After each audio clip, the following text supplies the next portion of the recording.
রোদের তাপ বাড়ার সাথে প্রকৃতিতে গ্রীষ্মের আগমন বার্তা। তবে চৈত্রের কাঠ ফাঁটা গরমের মাঝেই হিমেল হাওয়া আর কুয়াশার দেখা মেলে দেশের সর্বোত্তরের জেলা পঞ্চগড়ে। দিনের পুরোভাগে গরমের তীব্রতার পরে সন্ধ্যায় হঠাৎ করেই নামে শীত। ঘন কুয়াশা ঘেরা ভোর ছড়ায় শীতের আমেজ।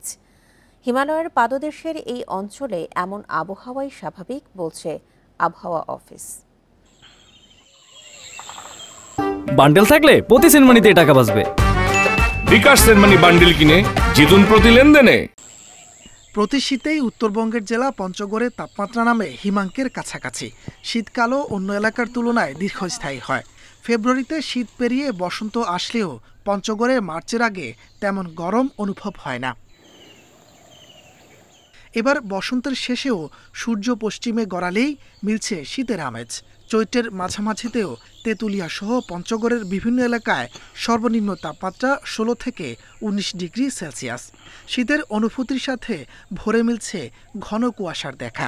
কুয়াশার কারণে ঘন বাতাস, ঠান্ডা লাগতেছে, আর গাছের নিচে দাঁড়ালে টপ টপ টপ টপ করে পানির মতো পড়তেছে। ঘন কুয়াশার কারণে 10-15 হাত দূরে কিছু দেখা যায় না।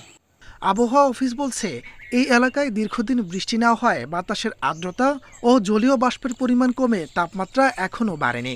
ধূলিকণার পরিমাণটা বেশি হওয়ার কারণেই কুয়াশাটা বেশি হয়েছে এবং জলীয় বাষ্পের পরিমাণ অর্থাৎ বাতাসের আর্দ্রতাটাও অনেকটা কমে গেছে।